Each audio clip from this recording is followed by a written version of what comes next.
The 133rd Psalm says how good and pleasant it is for brethren to dwell together in unity. Today, on Back to Our Roots, we're going to be talking all about community. What does it mean from a biblical perspective? Stick around.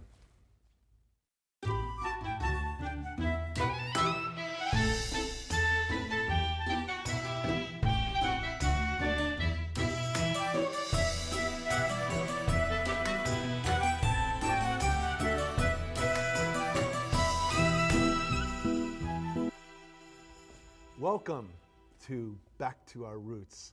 I'm Pastor Alex Schussler. And I'm Rachel Hyman, Minister of Music. And we're so happy that you've joined us once again. Today, we're going to be talking about community, but a Hebraic perspective of community. You know, Rachel, growing up Jewish, which both of us did, sense of community is very important. What were your experiences with that? Well, you know, since Jews are a minority in the world, we feel a strong need to stick together and to be there for each other. Right. That's something that I valued growing up. Yeah, I was raised in a very large family, huge extended family, aunts, uncles, and everything. And I remember coming together at my grandparents' house. My grandmother was the one that kind of drew us all together, and there would be huge tables. And you know, growing up, one of the times when you knew you were there, you had arisen, you know, had got there, was when you got moved from the kids' tables. Exactly, to the adult table. To the adult table. At Passover, That's right, that's right. You know, even in community today, within the Jewish faith, community is such a huge thing. I live in what is predominantly Orthodox Jewish area. And I see every Sabbath all of the Jews making their way to temple, walking. South Florida, right? Yeah, this is in South Florida, making their way there. And you know, that whole concept, that whole idea of community and being drawn together is really solidified by the fact that, you know, to get to the temple, you can only walk. You know, they don't drive. Exactly. So that creates in itself this perimeter, this boundary that, you know, you can't extend beyond that. And there's wisdom to that. You know, sometimes we think about, wow, how inconvenient that would be that, you know, on the Sabbath I can't drive, I can't go anywhere. Spend more time with family. But exactly that, you know, it promotes that whole idea of community. And you know, the other thing about this is that there's a huge amount of pressure on Jews as a whole to stay within the community. Yes. I know also for me growing up, my grandmother telling me that I better not go out with any non-Jewish girls, you know, that it was all about staying within. Stay away from the goys. So, from the nations, being in community. Today, we're going to explore some interesting concepts and ideas that are really birthed even prior to the time that Jesus walked the earth and have made their way even into the future now. And we want to invite our resident theologian, Alexander Bolitnikov, Sasha, we call him. If you would come on out, Sasha, and join us once again. Sasha, we've... by the way, hi, Sasha. Good to have you. It's nice to be with you, Alex, Rachel. We always appreciate your thoughts. Yeah, Sasha adds a whole different spin to our discussion. You know, Sasha, today we're talking about community and what it means from a Hebraic perspective. So let's kind of get deeper into the discussion now. And Sasha, what does the Bible, what does the Torah say as far as community and what it takes for a person to come into community? Because I know that's a very important thing to understand. Torah specifically states that unless you are not a part of community assembly of Israel, you can't be saved. Unless you are a part.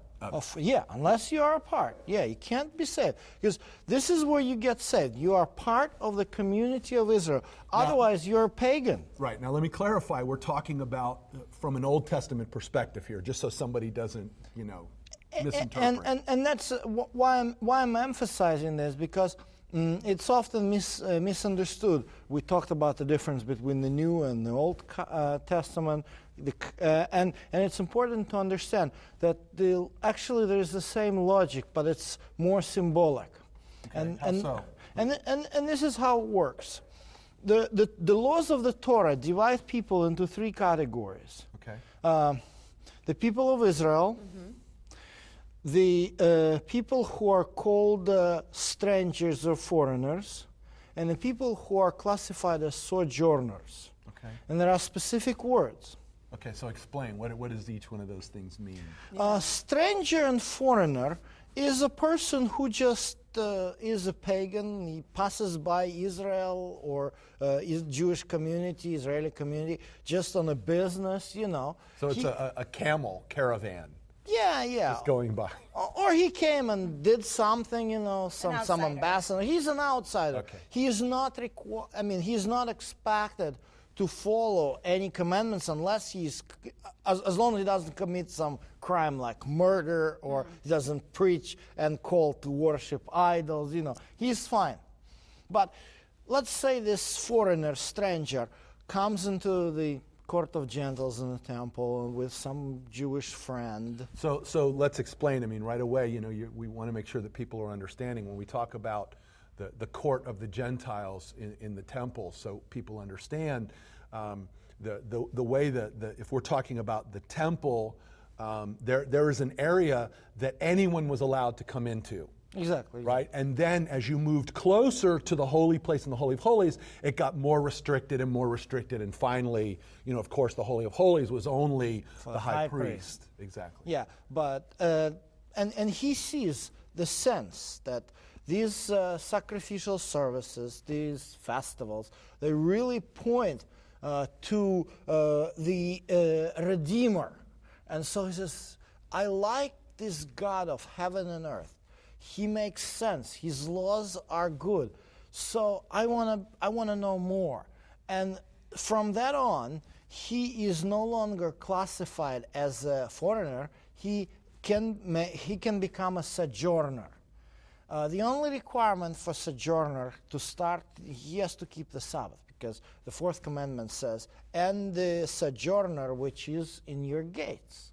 Okay. So he is a part of he is on his way to salvation. He is required now to follow the laws of the Torah. He is a part of the community. He gets benefits of the community. He can't lend to a sojourner with interest. To a foreigner, you can.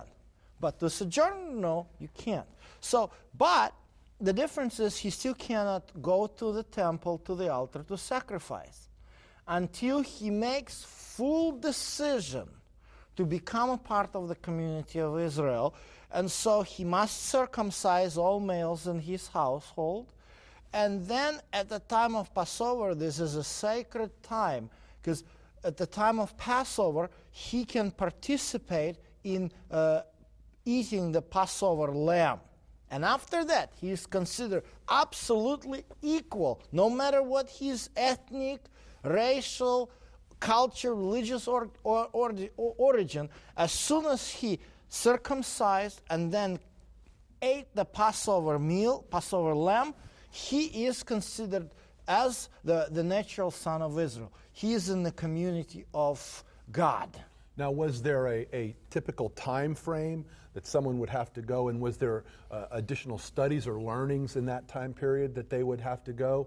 Or was it just the basic customs and actions that they would have to learn? Here's what you did for sacrifice. I mean, would they go through specific training? I know later that happens, but at this period, is the there? rabbis always emphasized that, especially in the time of temple, a sojourner, a person who is learning, has to really understand the difference between the sacrifices and the spirit behind the sacrifices that are made to the Lord of heaven and earth, so that he would not confuse them with any pagan rituals. Now, have they, at this point, are they required to become a student of Torah? Absolutely.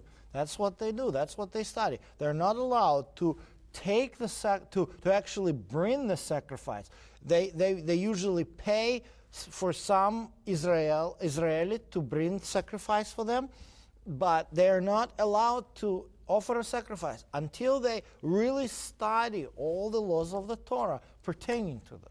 And was there some type of process that they would go to that someone, or does the Bible speak, maybe this is a better way, does the Bible speak of a point in time then when they've gone through this process of learning and studying that they, I don't want to say they're tested, but prior to someone saying, okay, you've come far enough now, it's time for you to be circumcised, we're coming up on Passover, it's time for you to eat the lamb, was that something that's discussed at all? The Bible doesn't say it. Okay. It's discussed in Exodus 12 in connection with the first Passover during the time of Exodus, especially because so many Egyptians were impressed with wonders and miracles God has made, and they really made this distinction between Egyptian gods, and they wanted to follow the God of Israel. And so God said, if the foreigner wants to do it, he gave enough time for them. It was only literally 14 days to come into shape. So there was no... Okay. The story of Exodus showed that there was only 2 weeks they had, but God allowed them in. Okay, all right. So let's move forward in time now. I mentioned at the beginning of the program how the neighborhood that I live in is predominantly Orthodox Jews. So on Sabbath morning, when we're preparing to make our way to our church, which, by the way, it's 25 minutes drive. It would be a long walk, okay, to get there. And this is by expressway That's to the why church. most Orthodox Jews live very close, Yeah, typically, of course. to their temples. And here's a really interesting thing, is very different from how a non-Orthodox Jew would think. Because even when we get into, we talked earlier about conservative Judaism and in different branches, and I'm speaking most particularly about Orthodox Jews because they're the ones that are the strictest as far as restricting driving and all of that. That, typically I've had people come to me in the church and, they're telling me that they're getting ready to move. They've taken a job. They're moving away somewhere. They're going to Texas or wherever it is, And they tell me about, oh, I've got this new job and this new neighborhood. And it's like I never hear them saying, okay, yeah, we found a church. Or because my first connection, my first comment to them is, well, what about the faith community? You had a great community here. Now you're moving away. You found a place to work. You found a place to live. But what about where you're going to go worship? And unfortunately, I think within Christian mindset, that becomes the last thing. And that's so sad because God really wants to use fellowship and community to aid us in our salvation, aid us in the sanctification process, and sometimes we put that last. And that's dangerous even. And that's so important. So when I look at the Orthodox Jewish community of today, it's exactly the opposite. I've seen some of the places that I go to eat are, it's great, falafels and things like that, Israeli type food. And I will see little things, how people take a piece of paper and they make a little flyer and you can tear off, a phone number to call them or something. And I've seen where somebody is saying, I'm a new member of such and such temple. I'm looking for a place to live within walking distance. So they do exactly the opposite. Yeah. They've come into an area, they've found the faith community, the synagogue that they're going to attend. Now they're looking for a place to live that's within walking distance because of these boundaries and parameters. So, which leads me to the next thing, Sasha, I want to talk about with you, is this whole idea of these community boundaries and things. And I know in some discussions you and I have had in the past, you've shared with me some really interesting things about how that was set up, and even in the time of Jesus, that these concepts and ideas existed. So as non-technical as we can be, see if you can explain what that was like to me, or what that is like. The major issues with the community boundaries arose when, after the Babylonian captivity, Jews began to settle everywhere in the world, literally. Egypt, Rome, former, Tarshish, which is Spain. And so the question arose, how do we preserve the community? Because, as you mentioned, Rachel, we're always minority. Right. So they tried to settle together. And that was a very challenging thing, because you want to settle in such a way that you would be sharing things. And remember, we're not in 21st century America. We are way more than 2,000 years ago. You know, and people live in clans. So there's a house here, house there, and usually in those conditions, people didn't have their own kitchen. They would have a communal stove, communal bathroom. Well, and that meant that all the cooking utensils, pots, and all of that stuff, it's all shared property. Pot, you know, cooking utensil is an expensive thing. So one family will cook some borscht in it, and the other family, you don't want to cook some potato with ham. Well, we don't think it would be any ham with it. Yeah, so you get too close together to people who share the same values, and so and then of course Sabbath. You know, Sabbath is the day of rest.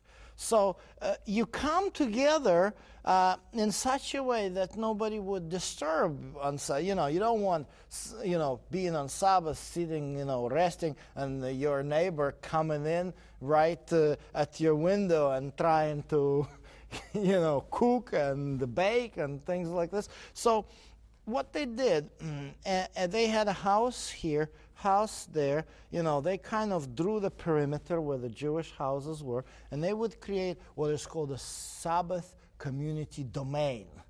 And nice. This domain would be centered. They would measure the distance from these houses so that it would be a middle. In the middle, they would place a table, and on a table, they would set the pot with food.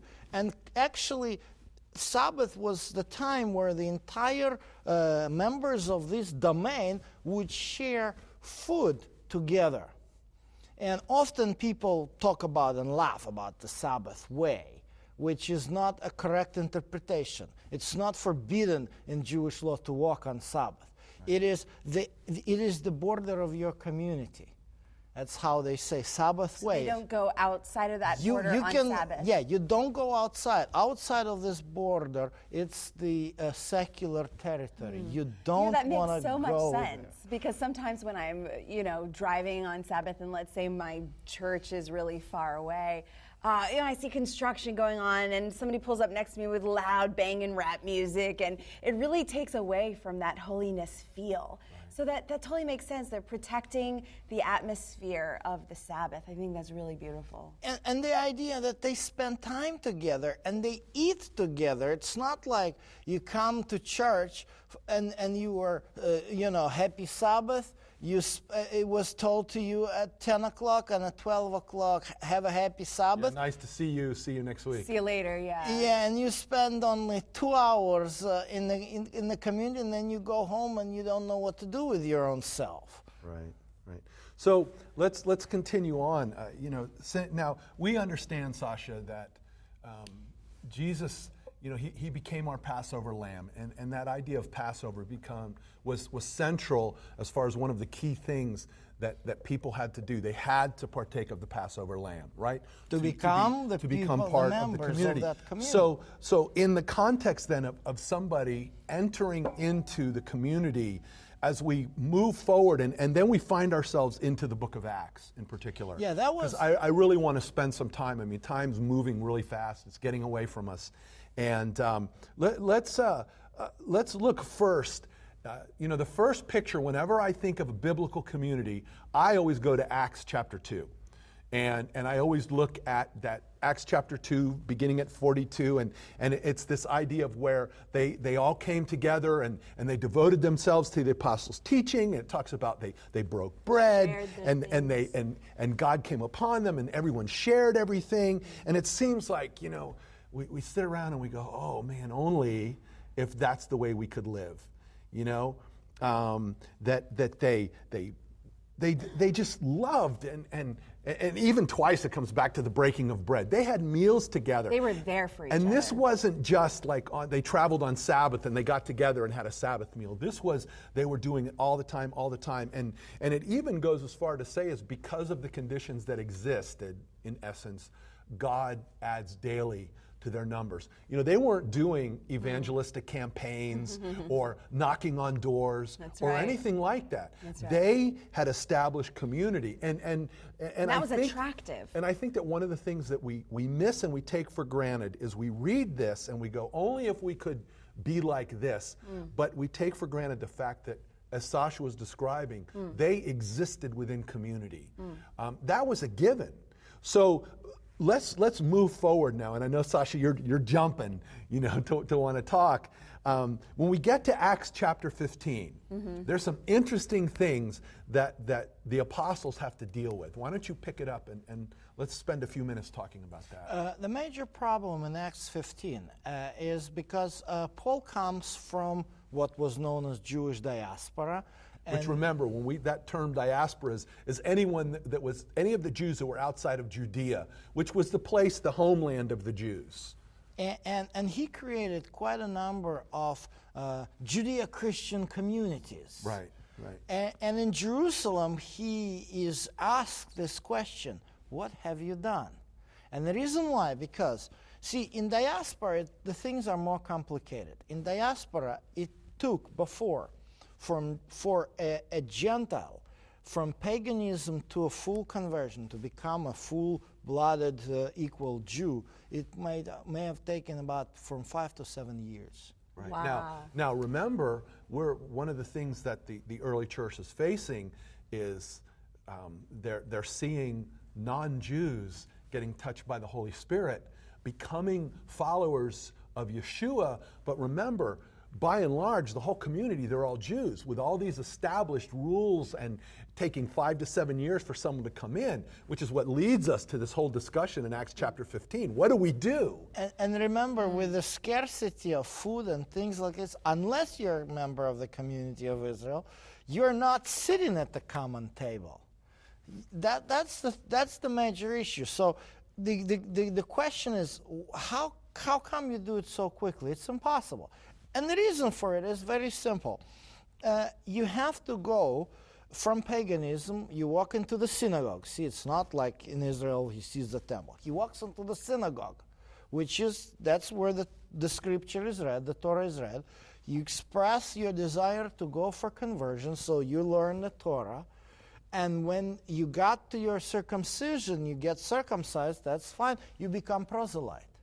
But until you actually make your pilgrimage to Jerusalem and eat from the Passover lamb, you are not equal. Right. That's what the Bible says. You're not part of the gang. You know, they try to keep the Exodus 12:45 through 48. But eat Passover lamb, and you can't do it anywhere else except Jerusalem. So this was the issue, and that's where they discussed, you know, do we really need that long of a time? Because the former Pharisees who asked this question, the Christians, former Pharisees, who asked this question, they say, you know, don't these Gentiles need to convert to Judaism before they become members of our community? And the disciples of Jesus, the apostles, they sat together, and with arguments by Peter and by James, they come to a very good conclusion that you don't have to spend that much time to become a member of the community. Let us welcome and be a part. Right, and they follow what we understand today as the Noahide laws, is what they not quite. It's similar to that, yeah. Not really. It's a little different issue, and it will take more time to explain. But they were following the elementary rules that were required for those who are considered sojourners. Okay. All right. So, you know, for us today, this idea of community is probably the thing that's lacking the most. And I think that it's something that God's placing so much on our hearts. Definitely. People are lonely, and just to get together once on a Sabbath is not enough. No. We need to make that time to come together. So once again, it's that time. Rachel, if you could get yourself ready, I'm going to ask you to prepare yourself. And Martine, if you would join us as well. Rachel is going to... Rachel's going to bless us with a song. Rachel, what's the title of this song today? This is Yisamach Moshe, Moses Rejoice. All right, let's hear it.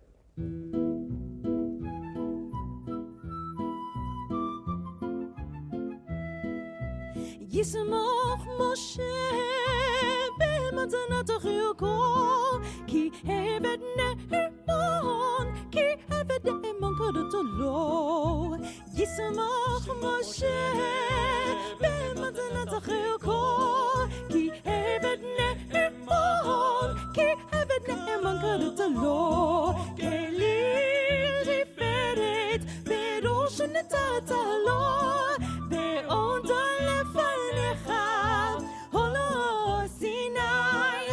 שילחת אבנים הורי בידו וכתוב בהם שמירת שבת ישמח משה במתנת חלקו כי עבד נאמן כי עבד נאמן קראת לו ישמח משה במתנת חלקו כי עבד נאמן כי עבד נאמן קראת לו כליל תפארת בראש נתת לו בעודו לפניך עולה סיני ושילחת אבנים הורי בידו וכתוב בהם שמירת שבת ישמח משה במתנת חלקו כי עבד נאמן כי עבד נאמן קראת לו ישמח משה במתנת חלקו כי עבד נאמן כי עבד נאמן קראת לו. Once again, Rachel, thank you so much. Martine, thank you for joining us. Sasha. Well, friends, once again, time goes by so fast, and it's just been a great joy to have you with us. You know, I pray, Rachel, that people will really be moved to reach out to each other. Community is the thing that binds us. And you know, Jesus talked in John 17 that he prayed that we would be one, and that go ahead. Yeah, well, especially living in a sinful world, you know, we really need each other. And like the Bible says, bear one another's burdens. We need to be there to encourage each other. Right, and by being one, that's the testimony of Jesus. That's what lets people know that he is the risen Redeemer of the ages. So as we close today, may the Lord bless you and may he keep you. May the Lord make his face to shine upon you and be gracious to you. May the Lord lift his countenance upon you and bring you his peace. Have a wonderful, wonderful day. May God be with you. On behalf of Rachel and Martine and Sasha, God bless you, and we hope to see you again on Back to Our Roots.